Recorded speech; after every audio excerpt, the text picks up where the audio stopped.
Okay, good morning.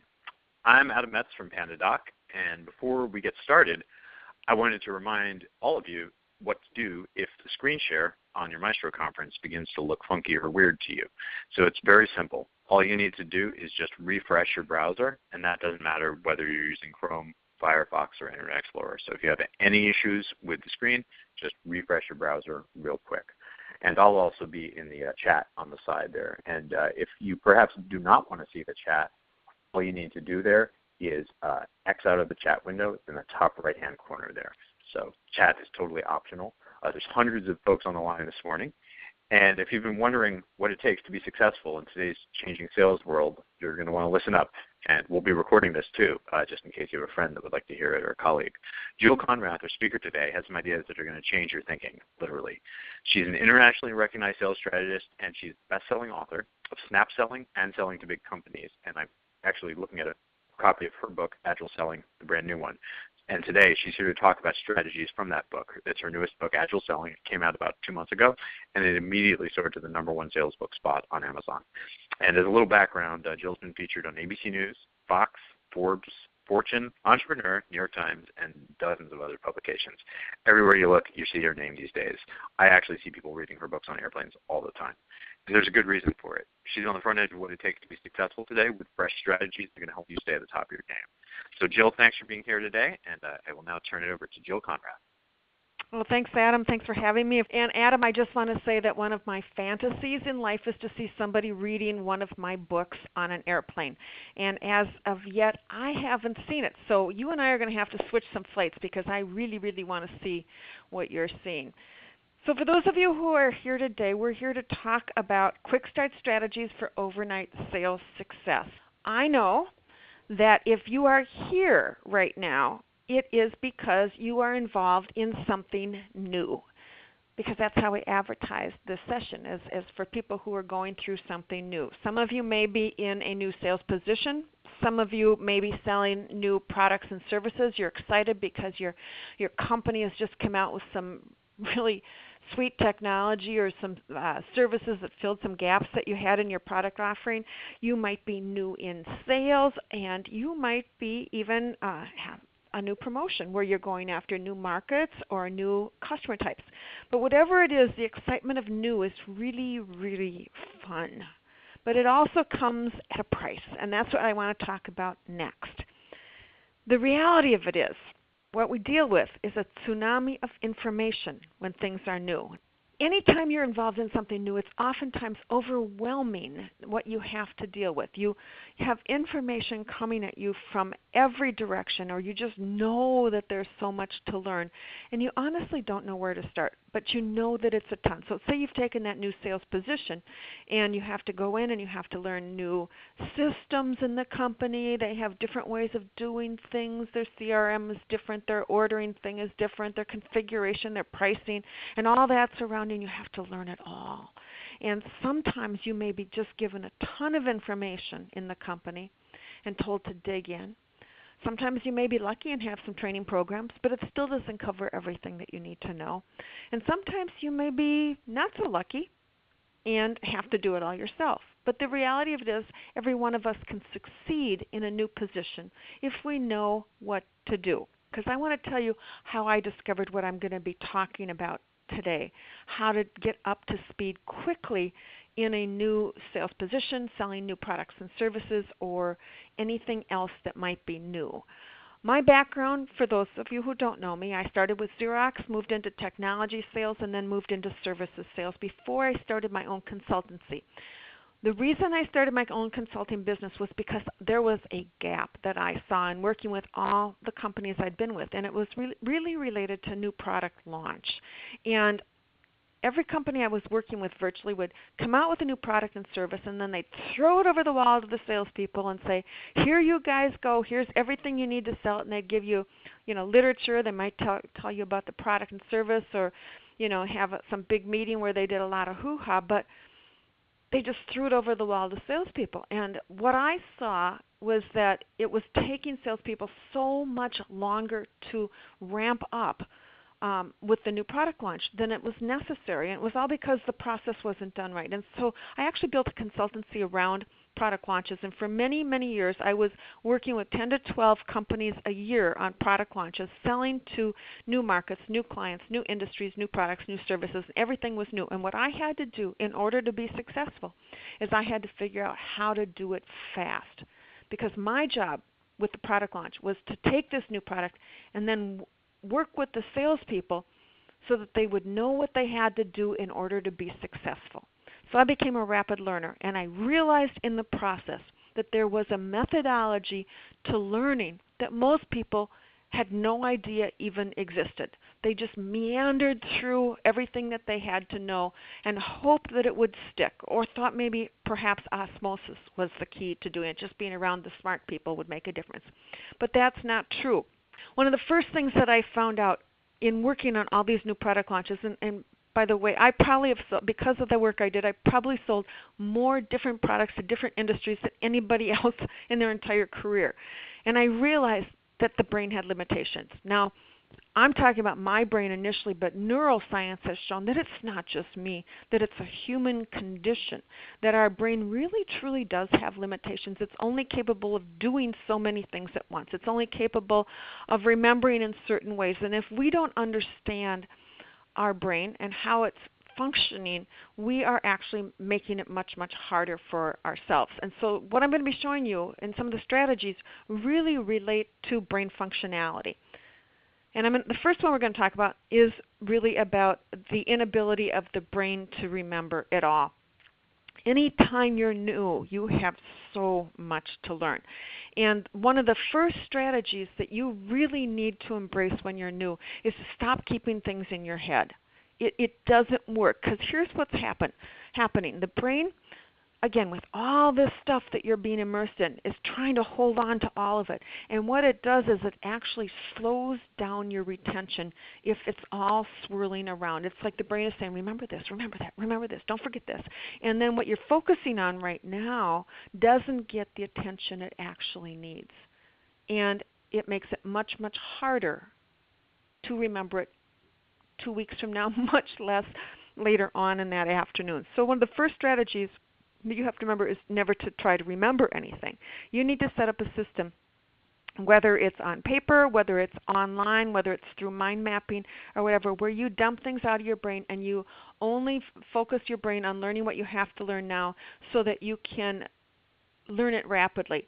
Some of the things that I've seen people do, mind mapping, which I'll show you an example of soon, but also creating checklists, cheat sheets, memory cards to test themselves on. I've seen people do a whole lot of things, but the one thing that I can tell you is you have to get it out of your head and someplace, store it online, in Evernote, someplace where you can access it later. And the best thing you can do, by the way, is to tag it. And the reason I say that, tag it, I mean tag it in a way that you can find how to find it again in your brain. It's like adding words like sales, specific product, customer need, and the key words that you would use to retrieve that information later. The reason you want to do that is because your brain is a sloppy filer and you have to tell it where it should be putting things. So you are creating your own filing system by dumping things out and into this filing system that you create. And then what you want to do when you're selling something new is you actually want to commit to a 30-day deep dive. And a 30-day deep dive really is exactly what I'm talking about. It is throwing yourself into learning about this new thing that you're selling with as much as you can. There's a real goal of a 30-day deep dive, and it's what I call situational credibility. It's the ability to be able to have an effective conversation where you sound like a credible resource with a potential prospect who could be a good opportunity for you. You don't have to know it all, but what you do have to know are certain things in order to have that conversation. And this is where we have to start sorting things out, because again, you have that tsunami of information that is overwhelming you, but you can't learn it all. You have to figure out what do you need to know in order to be able to have that conversation where you sound like an intelligent resource with a potential buyer of your product and services.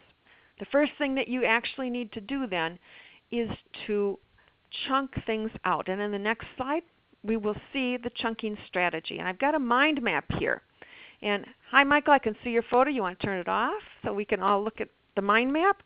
And here is a mind map of the different things that you actually need to know in your when you are doing something. If you look here, your brain is trying to remember all these things. There's everything you need to know about your product or service. There's things you need to know about the new company if you're with the new company. There's things you really need to know about the customer. And there's things that you need to know about selling itself.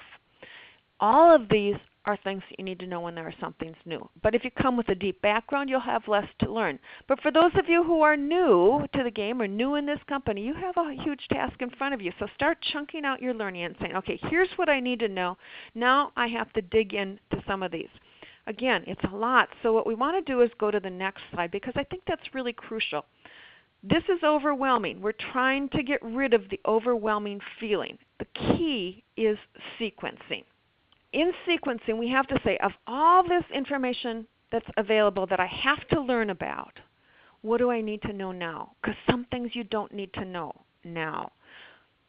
For example, if you took a look at the sales process, while there's a gazillion things that you could be learning, the reality is what you need to learn is how to get prospects first. And if you don't have any prospects, closing skills or negotiation skills are like totally irrelevant.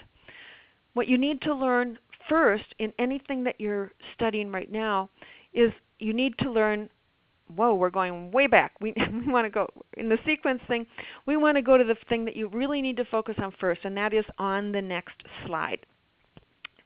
This is the thing that people omit all the time. And this, yet, to me, from a sales perspective, is the biggest piece of knowledge that you need to know, and that is who is your biggest competitor. The biggest competitor is not who you think it is. Your biggest competitor is the status quo. And to me, this is like the most essential information that you ever need to know. What are you up against? Because people are doing things some way, somehow, right now. Now, if you're selling technology, which some of you are, they may be using a competitive system. If you're selling virtually any product or service, they're working perhaps with a competitor, perhaps with an older version of the competitor. If we can go back one slide to the competitor, we're still staying there. They're working with an older version of the competitor. They're doing it themselves, which is true as well.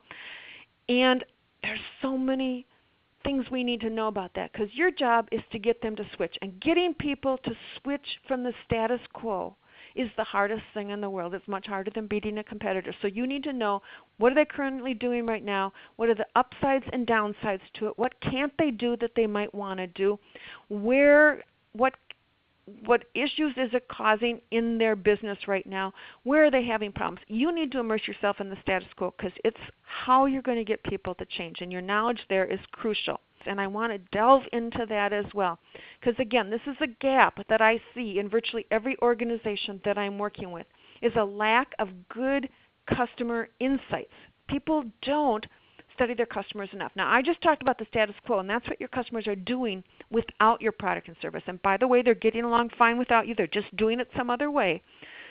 But when I'm talking about customer insights, I'm talking about things like the people who you're actually calling on in that organization. I'm talking about the decision makers, the people who say yes or no. Now, in most decisions today, if you're calling on the corporate market, there are multiple buyers. And I don't mean purchasing agents, I mean people who are involved in the buying process. There are multiple people involved. And you need to know who are these people, what are their roles and responsibilities. Now here's where it really gets crucial. It's not just roles and responsibilities, it's what are their goals and objectives. These people are measured on something at the end of the day, and you need to know what it is, because until you know that kind of information, you don't know how to best approach them. You need to know their strategic initiatives, what they're trying to achieve out there. You need to know what makes it difficult for them to reach their goals, internally in their organization as well as externally. All these kinds of things are like crucial for your ability to be successful in selling to these people, because the more you know about your customers, the better off better chance you'll have of crafting messaging, having conversations, etc., that cannot be ignored. So now I'm going to go to some very specific things that you can do in order to gain this information. And I often find that people say, well, this is really nice to know, Jill, but I don't have this information available to me, or certainly not the information that I need to know. You don't need to try to be superhuman. I mean, when I see people, when they're new in new situations, they don't want to look bad. And so they're really trying very hard to be impressive to their new boss or customers. But the reality is, anytime that there's something new, there is a grace period where you're given time to learn. And so the key for anybody who is listening in is to take advantage of that grace period and to allow yourself to be a learner and to be not afraid of saying, I don't get this and I'm I need some help here. Who can you go to, though, for help? I'm going to tell you a couple places. Everybody says to go to the old pros. Go to see Bob. He's been here forever. Well, Bob may have some really good insights, but if you go to see Bob, you better have some very specific questions, probably related to understanding the customer, because Bob has deep customer insights, the issues and challenges that the customers are facing. Bob knows that stuff really well. He's the guy who's been around, had a long-term success, and understands what's happening out there. But I would suggest that there are some other people in an organization that can be highly valuable, and one is the group that I call the upstarts.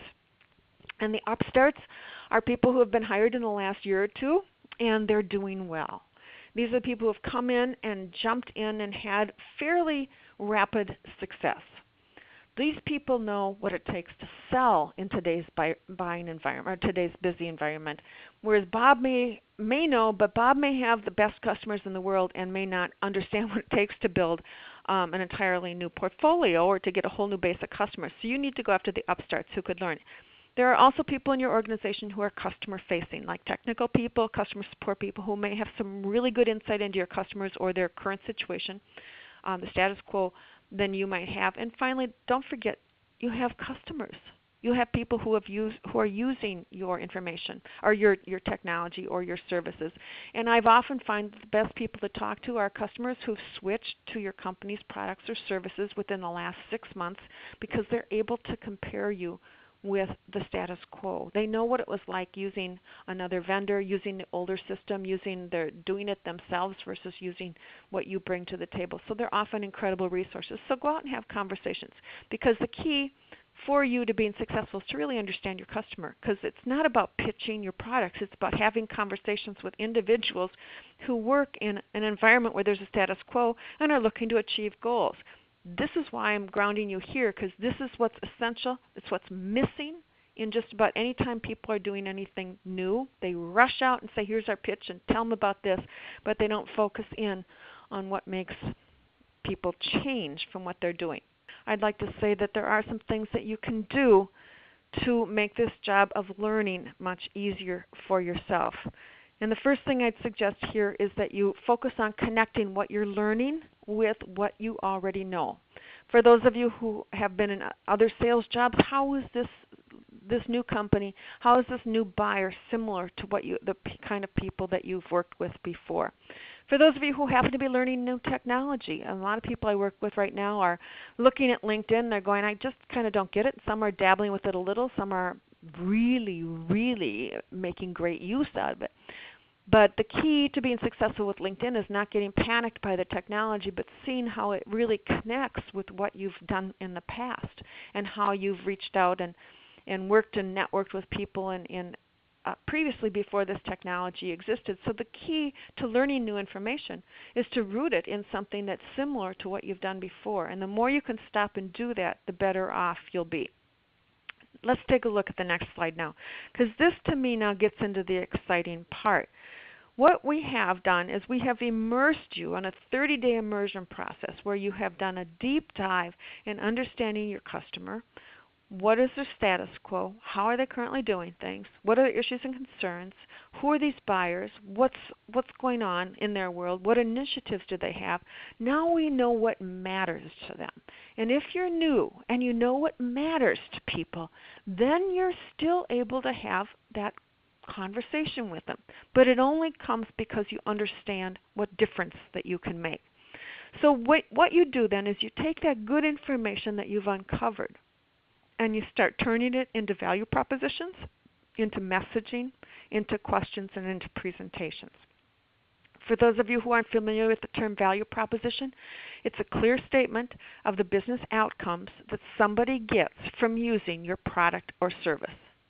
A clear statement of the outcomes. What results did they get from working with you?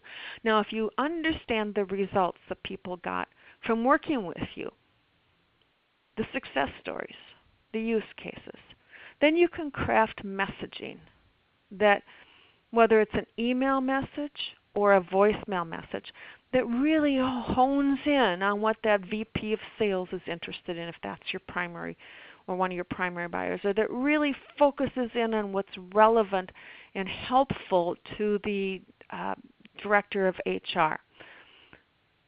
Good messaging today is based on the customer. It is not about your stuff. You don't want to sound like a product pushing peddler.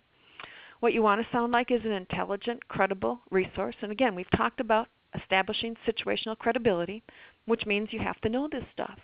So good messaging today might start out by saying, in my work with other VPs of sales, one of the key things they're struggling with today is pipeline, getting enough good prospects in their pipeline.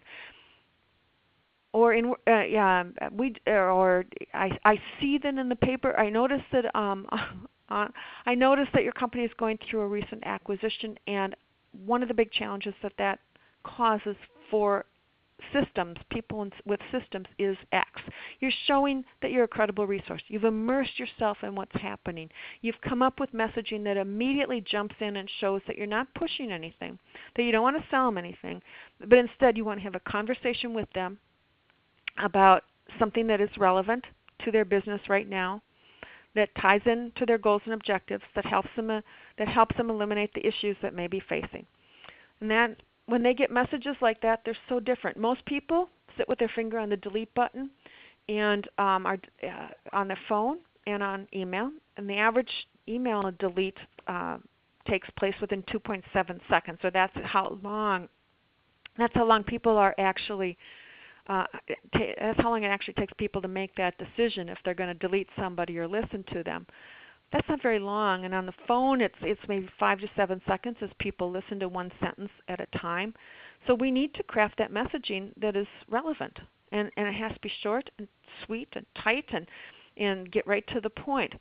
The other thing we need to do is we need to plan our conversations with people, and conversations are based on having good questions. It's also based on being able to set up a conversation by saying, sharing a story of how your company has worked with others in the past and the results that you've achieved, which is why we've sent you into learning the customer stories. But the questions then focus on their goals and their objectives. It focuses on their status quo and some of the issues that you know are relevant or likely to be relevant, or other customers have said are relevant as they've switched. And the questions become the conversation, not about what your company does, your stuff that you sell, but about them and their business and what they're trying to do. And finally, the same thing can be said about the presentation. You're launching a new product. It's not about the new product. It's about the difference that the new product makes for them.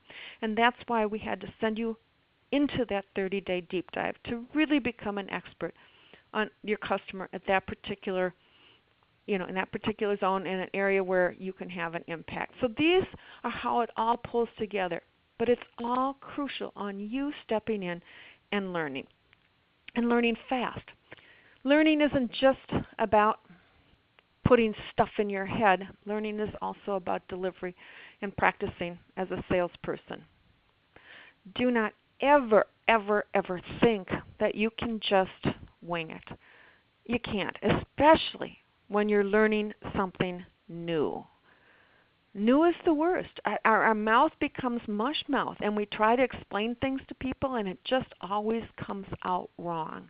Even if somebody says, well, what does your company do? Blah, blah, blah. Or tell me about your new product. Blah, blah, blah. I mean, we just are horrid that way, and I am the same way. So I know that this is not just a unique phenomena to you, it's me too. We have to find the verbiage and we have to be able to explain things. So one of the things I tell people is to take the gobbledygook test.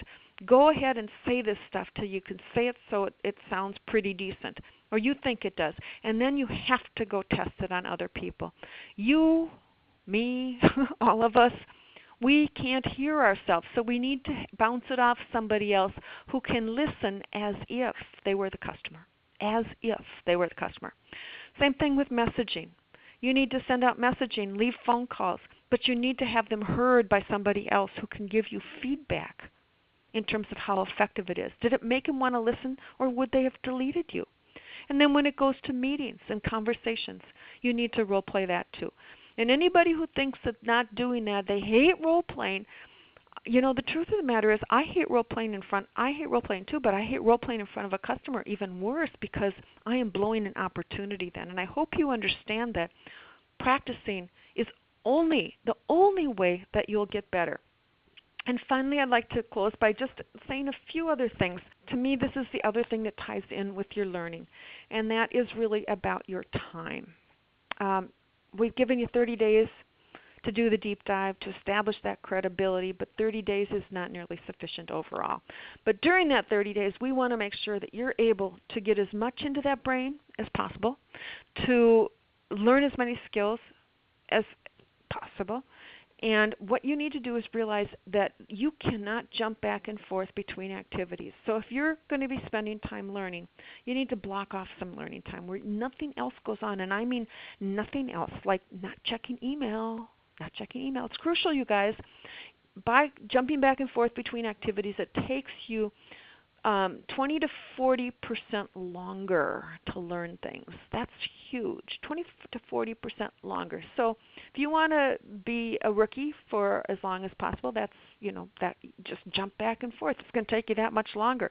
Or instead, block off time where you can really focus. And I know many of you have jobs where you actually, you're expected to produce and get to work and get out there making calls right away. I know for those of you who are launching new products, you have to get on the phone right away.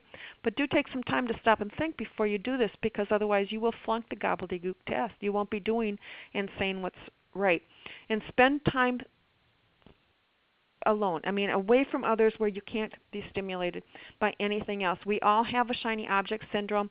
We all, when things get a little tough, want to jump to something easy. I know when I get stuck, I find myself wanting to check email. It's a natural human thing. I actually have to shut that program down, and sometimes I have to literally leave my computer behind and go to a place where I am unable to touch it. The other thing you should be doing, this is crucial too, because prioritization is really a hungry part of your brain, and it takes up more mental energy than any other function that your brain has. And so what you really need to do is to ensure that you prioritize at the beginning of the day, that you sit down, the first thing you do before you even start and check your email is know what you're going to be doing for the day. So this is what prioritization is all about. You have to prioritize what do you need now, what do you have to get done today, the top 3 things, so you can focus on doing that. If you wait and get sucked into everything else, you will have less processing power. You won't make the better decisions. And so really it's one of the most crucial things you can do. The key in all this is we're trying to get you to become an overnight expert. And the reality is I know that you can't become an expert in overnight. That's the reality. But what I do know is that nobody has taught us how to learn. Most of us are just meandering through all this new stuff, doing the best we know how, and it's oftentimes kind of muddled and slow. And like I said at the beginning, I had to learn how to do this. I had to learn what needed to happen, when it needed to happen, and found that when I focused on the process and focused on learning exactly what I was talking about learning right now, today, the status quo, the customer, and I focused on having to learn and test and my gobbledygook test and the whole works, I actually got better much faster. Now, I heard a statement a while back, and I'm going to paraphrase it, but to me it's crucial.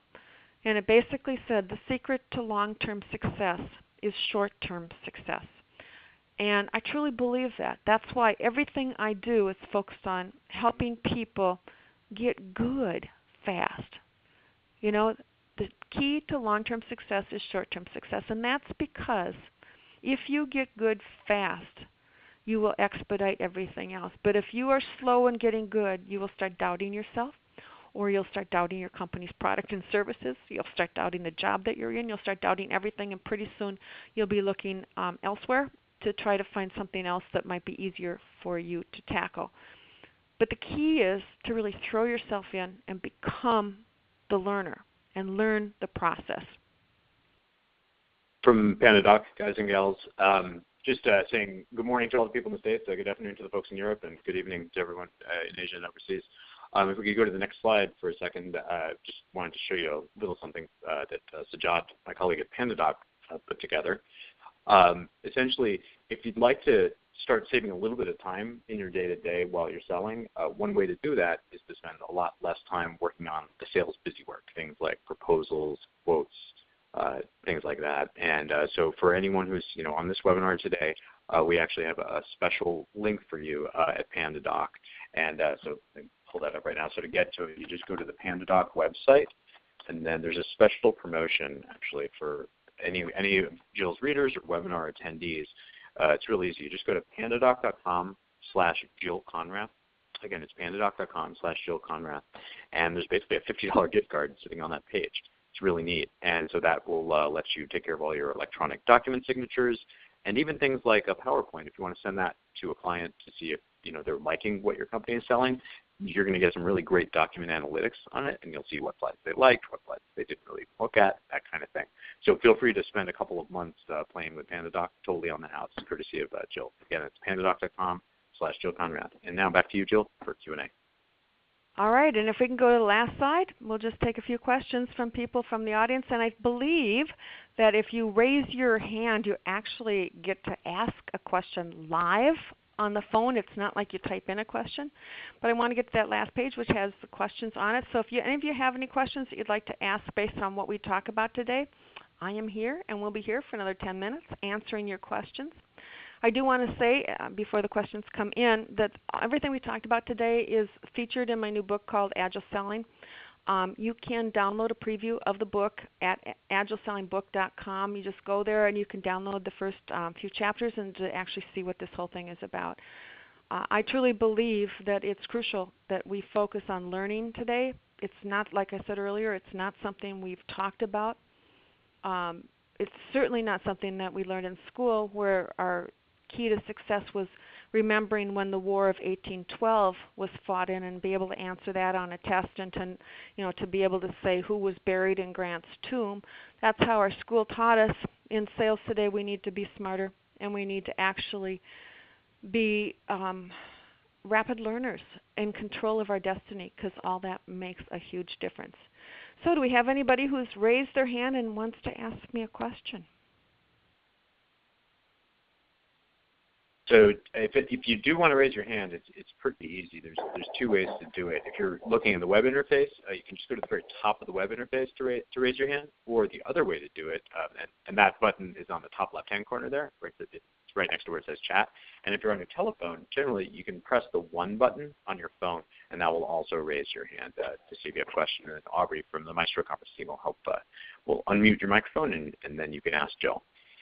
Jill, one question that I actually had is, when you were working on Agile Selling, because I know you do a ton of sales consulting. The thing I was wondering is, why did sales VPs, when you met with them and EVPs and stuff like that, why did they tell you that this was the key issue in sales performance, or how did they figure out that this was the number one issue holding back people from achieving sales success, in their first 12 months? How did they determine this was like the worst problem? Well, I think if you take a look at the turnover in the first few months of any sales job, and you take a look at the ramp-up time in a sales position.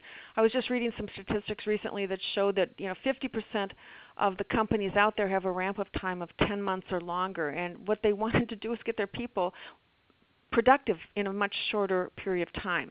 So you have two issues. Is somebody going to make it? And how can I get people productive sooner? Because 10 months is a long time for 50% of the sales forces to know if somebody is going to be able to make it. That's the length of their sales cycle or their ramp-up time. So ramp-up time, onboarding, turnover, all those factors are a key issue. But also I think for any individual who's listening in, this is a key issue because it's about your path to proficiency. It's about your career. It's about getting good faster, and it's about not quitting on yourself before you've given yourself an opportunity to actually be successful.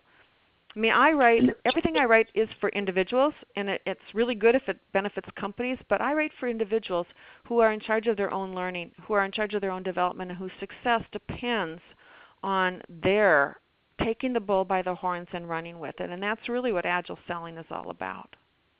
And Sajjad actually had a question along those lines around the whole professional development piece. He was wondering, because he's a marketing guy, Sajjad, but he's been brought into some sales deals lately. He's just kind of getting new at selling. What if your boss or your new sales manager says to you, "Hey, Bill, you don't really have much of a professional development budget"? What do you do if you're working for one of those sales managers or one of those companies that just doesn't send you to the cool sales conferences and the good trainings? How do you deal with that? Well, that's the situation that most people in the world are in right now. I mean, if you're one of the lucky few who has a company that pays for you to go to things, hallelujah. But most people aren't in that position, and they have to take charge of it. That's why, like in the beginning here, I showed you that there are certain things that you can do, that you can break it down and you can say, here's what I have to learn, now I have to dig in. There are some really good books out there. I would say, quite frankly, I would say that anybody can focus on getting better themselves if they take the effort. I would read books. I would find out who are the sales experts out there online. I would start reading people's newsletters. YouTube has some really good things. So there's a ton of good information out there. What I would personally suggest people do is not flip-flop from one thing to another, but immerse themselves in some sort of methodology and process so that they can get good. So find one or two people who really speak to you. I mean, they're selling the kind of things that you're selling. They understand the market that you're selling in, and really dig deep there and learn what they have to say and follow them and continue to grow. And go to webinars like this. There's a lot of free stuff out there that anybody who is willing to learn can take advantage of and get better. And we have actually, I think, about 6 minutes left, and we have like 9 people with their hands raised. So I guess the next one, Aubrey, can you turn on the live Q&A, because we have a line waiting for you still. Okay, we have Queenie on the line, and she has a question. Go ahead, Queenie. Hello, can you actually hear me? I can hear you, Queenie. Yes. Oh, okay. I was just wondering how some of your selling strategies could relate to a fundraising role. And can you tell me what you're fundraising? What kind of things? For education, a private girls' school. Okay. And you need to get money from people? Yes.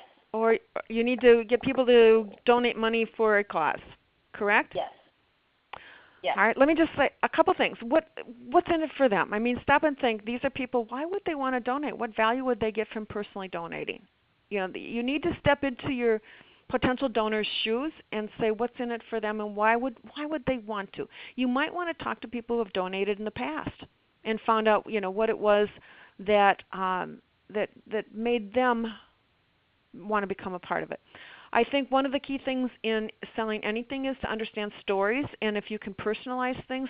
So rather than talking about, that it will, it's some amorphous thing, you might talk about, and I see this, people that are doing things to save dogs.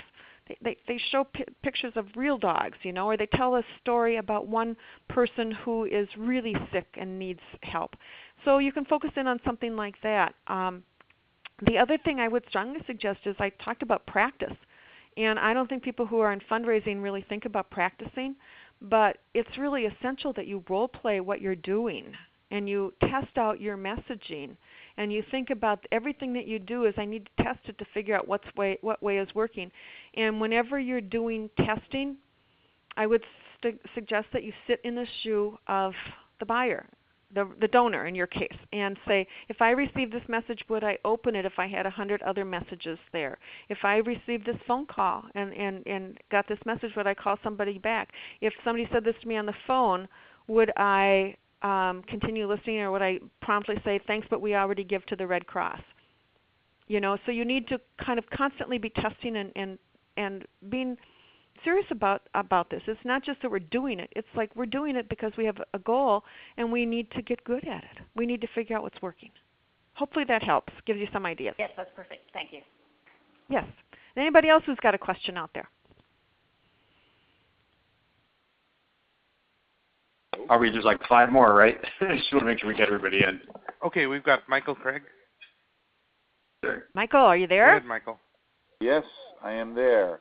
I am kind of an old school sales guy. My company's, provided me printed materials, which I'm bringing out, but some of the salespeople are using tablets, and I'm in the Bay Area, and I kind of have to have a tablet because I look kind of silly going out there when my competitors have the technology. Okay. And yeah.